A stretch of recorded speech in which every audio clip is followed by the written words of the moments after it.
Question आपको screen पर दिख रहा होगा।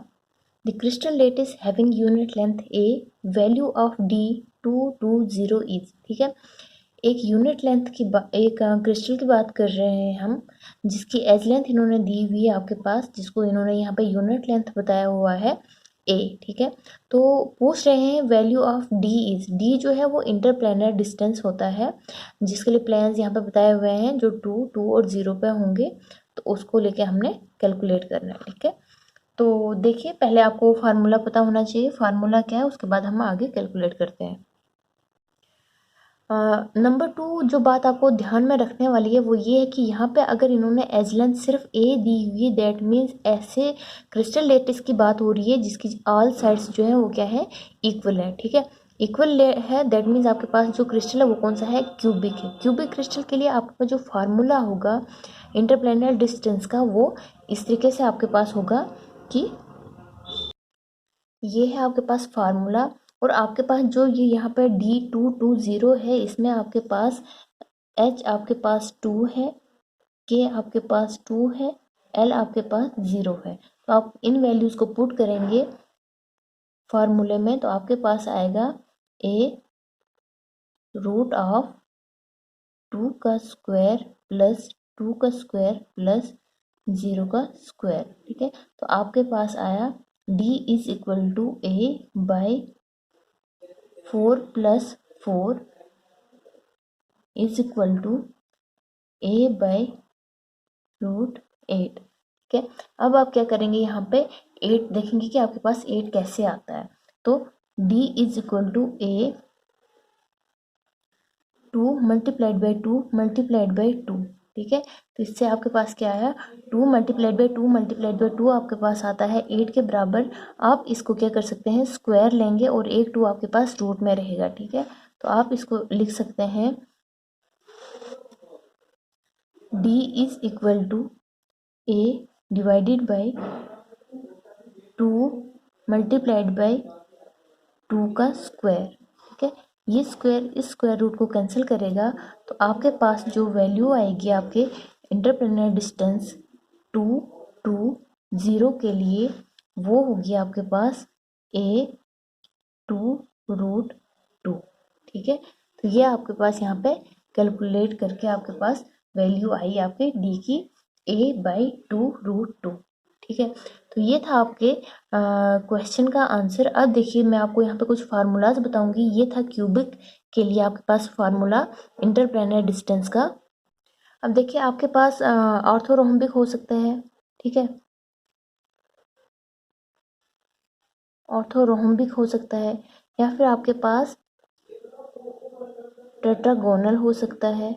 ठीक है, ऐसे बहुत टाइप्स के हो सकते हैं। तो आप जानते हो ऑर्थोरोम्बिक के लिए आपके पास जो होती हैं ऑल साइड्स इक्वल नहीं होती हैं। ठीक है, इक्वल नहीं होती, तो इसके लिए आप डी का फार्मूला कैसे देंगे, तो डी का फार्मूला आपके पास आएगा इसमें ए का स्क्वायर प्लस बी का स्क्वायर प्लस सी का स्क्वायर डिवाइडेड बाई एच का स्क्वायर, के का स्क्वायर, एल का स्क्वायर। तो ये आपके पास क्या आएगा, फार्मूला होगा आपके पास ऑर्थोरोम्बिक का। फिर ये स्क्वायर रूट, ये स्क्वायर जब आप हटाएंगे तो इस साइड क्या लगेगा, स्क्वायर रूट लगेगा। ठीक है, वैसे ही आपके पास टेट्रागोनल के लिए आप जानते हैं साइड्स की क्या कंडीशन होती है।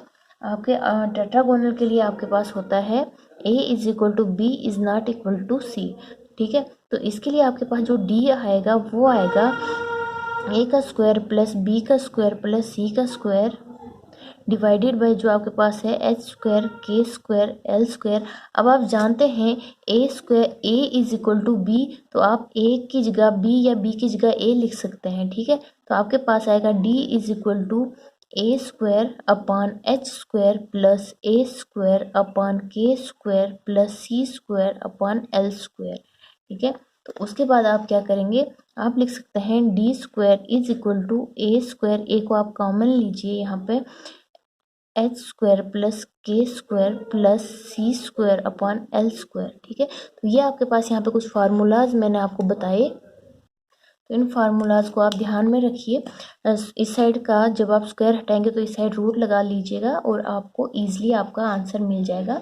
तो आपके पास क्वेश्चन था क्रिस्टल लेटिस में एज लेंथ दी हुई थी और आपको डी निकालना था फॉर प्लेन्स 2 2 0 के लिए। तो आपने फार्मूला लगाया D is equal to A upon root of H square plus K square plus L square. जब आपने वैल्यूज पुट करी यहाँ पे तो आपके पास कैलकुलेट करके आपके पास जो आंसर था वो आया a/2√2। ठीक है, अब हम मूव करते हैं आपके सेकंड क्वेश्चन के लिए। आपके पास नेक्स्ट क्वेश्चन है sodium metal crystallises in the body centred cubic lattice with cell length और cell edge A the radius of the atom है। आपके पास एटम इन्होंने दिया हुआ है जो किस टाइप का है, बॉडी सेंटर्ड टाइप का है, जिसकी एज लेंथ इन्होंने ए बताई हुई और पूछ रहे हैं कि आपके पास रेडियस कितना होगा इसके एटम का। तो देखते हैं इस क्वेश्चन को कैसे करना है। देखिए पहले टाइप लिख लीजिए, बी सी सी दी हुई है, ठीक है, और आर आपको पता करना है। ठीक है, आपके पास एज लेंथ कितनी है, एज लेंथ आपके पास ए दी हुई है। अब आप क्या करेंगे, अब आप यहाँ पे ध्यान दीजिएगा, आपके पास तीन सेल्स का मैं बताऊंगी। जैसे आपके पास एस सी सी है और आपके पास बी सी सी है और एफ सी सी है। मेनली इन्हीं पे क्वेश्चन पूछा जाता है, इनके लिए मैं आपको रिलेशन दूंगी। मैंने वीडियोस में जो सॉलिड्स की वीडियोस करवाई हैं वहाँ पे मैंने आपको करवाया हुआ है ये, यहाँ पे फिर से क्वेश्चन करवाते टाइम बता रही हूँ। Interplanar distance D, edge length और रेडियस का हम क्या करेंगे, रिलेशन बताएंगे। ठीक है, इसको क्या करना है, हर एक के लिए आपने DAR लिखना हुआ है, उसको क्या करेंगे, डिवीजन में 2 2 1 डालेंगे। ठीक है, हर एक को आप ऐसे ही करेंगे। ठीक है, इतना करने के बाद आपको जो चेंजिंग लानी है वो चेंजिंग आप सिर्फ कहाँ पे लाएंगे, वो चेंजिंग लानी है आपने BCC और FCC के लिए, वो भी ए वाले रो में, कॉलम में। ठीक है, यहाँ पे आप क्या करेंगे, यहाँ पे आप मल्टीप्लाई करते हैं √3 को √3/2 को। ठीक है, इसको आप करेंगे और यहाँ पे आप क्या करते हैं, यहाँ पे आप करते हैं सिर्फ किससे, √2 से डिनोमिनेटर में। तो ये आपके पास कुछ वैल्यूज है, तो इनको आप क्या करेंगे, ये क्या होते हैं, इक्वल होते हैं। क्या होते हैं, इक्वल होते हैं। अब आपको किन्हीं भी कोई भी दो चीज़ दी हुई हो, आप तीसरी इजीली कर सकते हैं। फॉर एग्जांपल यहाँ पे इन्होंने आपके पास एज लेंथ दिया हुआ है और रेडियस पूछा हुआ है और कंडीशन दी हुई है आपके पास BCC है। ठीक है, अब BCC में क्या है, देखिए BCC में देखिए एज लेंथ और रेडियस को लेके ये बात कर रहे हैं। ठीक है, एज लेंथ और रेडियस को लेके अगर आप बात करेंगे तो ये वाला पोर्शन आपने लेना है, तो आपके पास आएगा a√3/2 2s are 4 is equal to R/1। ठीक है, अब ये 1 आप लिखें ना लिखें कोई ज़रूरी नहीं, इसका मतलब आपके पास रेडियस कितना होगा, a√3/4। तो ये आपके पास आंसर होगा आपका। ठीक है, ये आपका क्या होगा, आंसर होगा। अगर कोई चीज़ ध्यान में रखने लायक है वो है ये टेबुलेटेड फॉर्म जो मैंने यहाँ पे बताई हुई है। वेरी इजी क्वेश्चन था ये यहाँ पे। तो हम मूव करते हैं नेक्स्ट क्वेश्चन की ओर। एक बार फिर से क्वेश्चन दीजिए, देखिए यहाँ पे क्या पूछ रहे हैं, ये पूछ रहे हैं कि रेडियस क्या है एटम का, कंडीशन BCC दी हुई है, एज लेंथ दिया है। आपने क्या करना है, जब मैंने कुछ वीडियोस डाली हुई हैं सॉलिड्स चैप्टर की, वहाँ पे मैंने बताया हुआ है रिलेशन। ये शॉर्टकट आपको याद रखना है और इजीली आप क्वेश्चंस कर पाएंगे। ठीक है, ये कैलकुलेटेड है शॉर्ट ट्रिक्स के लिए, ऐसे टेबुलेटेड फॉर्म में आप इनको याद करेंगे, इजीली आपके क्वेश्चन निकल जाएंगे। मूव करते हैं नेक्स्ट क्वेश्चन की तरफ। आपका नेक्स्ट क्वेश्चन है, A metal crystallizes with FCC लेटिस, the edge of the unit cell is 408 pm picometre. ठीक है, डायमीटर पूछ रहे हैं आपके, इस एटम का डायमीटर क्या होगा। आपके पास क्या दिया हुआ है, आपके पास एज लेंथ A दी हुई है 408, कंडीशन दी हुई है FCC। ठीक है, क्या दी हुई है, FCC कंडीशन दी हुई है। तो FCC के लिए मैंने क्या लिखा हुआ था, फॉर FCC कंडीशन लिखी हुई थी मैंने D/2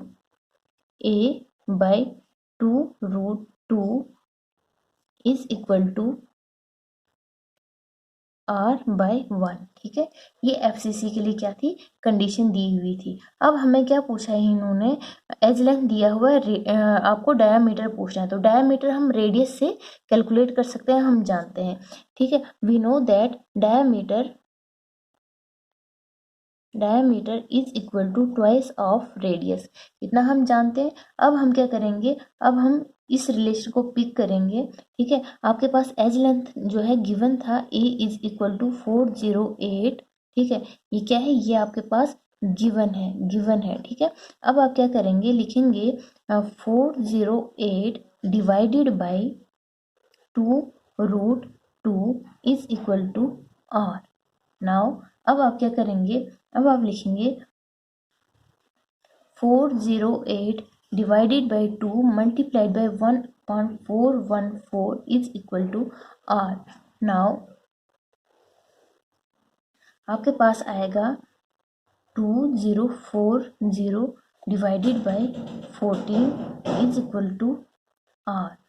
आपके पास r की वैल्यू आई यहाँ पे 144.27। अब आप 4 की वैल्यू अप्रॉक्सीमेटली कितनी ले सकते हैं, 144 पिकोमीटर। अब डायमीटर आपके पास, diameter is equal to 2, r की जगह पुट कीजिए वैल्यू r की, वो कितनी होगी 144, ठीक है। जो आपके पास आता है कितना, 288 पिकोमीटर। ये आपके पास आंसर था इस क्वेश्चन का। ये क्वेश्चन बहुत ही इजी है, बट फिर भी मैं यहाँ पे आपको करवाऊंगी, देखते हैं, हो सकता है किसी को प्रॉब्लम हो। तो इन्होंने कहा है आपके पास FCC कंडीशन दी हुई है, जो लेटेस्ट है आपका वो FCC टाइप है। उसमें दो टाइप्स जो हैं एटम के, वो हैं A और B, ठीक है। A जो है वो कॉर्नर पे है, B जो है वो फेस के सेंटर पे है, ठीक है। अब बोल रहे हैं आपके पास अगर 2A जो है और 3B है वो मिस हो जाए, तो आपके पास जो स्ट्रक्चर है उसका फार्मूला क्या होगा, ठीक है। देखते हैं, ये आपके पास यहाँ पर स्ट्रक्चर है दिया हुआ। अब क्या करेंगे, अब देखिए आपके पास जो कॉर्नर पे है, ठीक है, जो कॉर्नर पे है वो क्या है, आपके कॉर्नर पे जो है वो A है, ठीक है। और आपके पास जो फेस के सेंटर पे है, वो क्या है, वो फेस सेंटर पे क्या है, B है, ठीक है। आप जानते हैं कॉर्नर पे कितने होते हैं, कॉर्नर पे कितने कितने कॉर्नर्स होते हैं आपके पास, कॉर्नर पे पार्टिकल जो होते हैं, कॉर्नर्स टोटल 8 होते हैं, ठीक है। इसका मतलब आपके पास total A is equal to 8। Now faces 6, total B 6, ठीक है। या आप कह सकते हैं आपके पास 8A है और 6B है। कंडीशन के अकॉर्डिंग इन्होंने कहा 2A जो है और 3B जो है वो क्या है, आर मिसिंग, ठीक है, अपनी जगह से मिस है। तो आप क्या करेंगे, 8A minus 2A equal to, आपके पास 6A है और आपके पास 6B में से 3B जो है मिसिंग है। टोटल कितने हैं आपके पास, 3B है। अब आप जानते हैं कंट्रीब्यूशंस, देखते हैं कि जब आप कंट्रीब्यूशन देखेंगे तो आपके पास टोटल जो है कितने एटम्स या भी पार्टिकल्स रहेंगे। तो 6A को लेके हम कंट्रीब्यूशन देखेंगे, ठीक है। कंट्रीब्यूशन जब हम देखेंगे, कंट्रीब्यूशन देखिए 6A है तो एक कॉर्नर वाले की कंट्रीब्यूशन होती है 1/8। तो आपके पास क्या आएगा, 6/8A आएगा, ठीक है। और वैसे ही आपके पास 3B है, फेस पे है, और फेस वाले पार्टिकल की कंट्रीब्यूशन कितनी होती है, 1/2 होती है, जो आपके पास कितना आएगा, 3B/2, ठीक है। अब आपको क्या देखना है, आपको देखना है कि AB जो है वो कितना है यहाँ पे, ठीक है। A कितना है, B कितना है, वो आप देखेंगे। तो आप लिखेंगे 6A/8 क्योंकि ये ए बी सीधे है मतलब मल्टीप्लिकेशन में है, वैसे 3/2b। देखिए जब डिनोमिनेटर में कोई ऐसी टर्म्स होती हैं, अगर उनको आप फ्रैक्शनली क्लियर कर सकते हैं तो करना चाहिए। तो देखिए यहाँ पे क्या आएगा आपको, अगर मैं दोनों टर्म्स को मल्टीप्लाई करूँ 4 से, तो देखिए क्या आएगा 6, यहाँ पे a लिख लेते हैं, 8 मल्टीप्लाइड बाई 4, ठीक है, और b कितना है 3/2 मल्टीप्लाइड बाई 4 कर दीजिए। तो ये क्या आएगा आपके पास 4 से नहीं, आप 8 से कर लीजिए, 8 से इजी हो जाएगा। तो ये 8 इस 8 को कैंसिल कर देगा, तो ये 2 इसको कैंसिल करेगा, यहाँ पे 4 आएगा, ठीक है। तो आपके पास कितना आया 6a multiplied by 4 3s are 12b, ठीक है। अगर हम इनको देखेंगे किसी सेम चीज़ से हम इनको क्लियर कर सकते हैं फ्रैक्शनली, तो देखिए किससे हो सकता है, डिवाइड कीजिए बोथ साइड्स सेम किसी नंबर से, ठीक है। मान लीजिए अगर मैं 6 से कर सकती हूँ, तो ये 6 से ये भी होगा क्लियर और ये भी हो जाएगा। तो आपके पास क्या आएगा ax by is equal to 6a by 6 12b by 6, तो ये कैंसिल हो जाएगा। तो आपके पास कितना आया 1a 2b, ठीक है। कितना आया 1a 2b। तो आप इसको लिख सकते हैं a b 2, ठीक है। तो ऐसे कर सकते हैं आप, अदरवाइज यहाँ पे फ्रैक्शनली ऐसे शो करने से अच्छा है आप इसको यहाँ पे भी देख सकते हैं कि 6 1s are 6 and 6 2s are 12। आपके पास a1 होगा, b2 होगा, और ये आपके पास आपका आंसर होगा। आई थिंक आपको समझ आ गई होगी। फार्मूला निकालने के लिए सबसे पहले आपको पता होना चाहिए आपके पास कितने एजेस हैं, कितने कॉर्नर्स हैं, कितने फेस होते हैं, और हर एज कॉर्नर या फेस की पे जो पार्टिकल होता है उसकी कितनी कंट्रीब्यूशंस होती है, ठीक है। उसके बाद जो दूसरी चीज़ आपको ध्यान में रखनी है वो ये कि उसके बाद आपको फ्रैक्शनली क्लियर करना आना चाहिए, ठीक है। फ्रैक्शंस को क्लियर करना आना चाहिए। जब तक आप क्लियर कर सकते हो, फाइनल एंड तक आपने क्लियर करते जाना है, ठीक है। तो आपके पास फार्मूला क्या आएगा AB2। आपका क्वेश्चन था 2 atoms A and B forms FCC lattice with A atoms at corners, B atoms at each face center. If 2A and 3B atoms are missing from their lattice position, what is the formula? Then the formula of the resulting lattice is, ठीक है। तो आपने कैसे किया, number total देखी कितनी है, missing जो है उनको माइनस किया, टोटल पीछे कितने बचे हैं उनकी कंट्रीब्यूशंस निकाली, उनके फ्रैक्शंस को क्लियर किया, और आपके पास आंसर आ गया। उम्मीद है आपको समझ आ गई होगी। तो लाइक कीजिएगा, शेयर कीजिएगा, से हमारी हिम्मत जो है बढ़ती है, हम आगे और आपके लिए कुछ वीडियोस बनाते जाएंगे, ठीक है। धन्यवाद।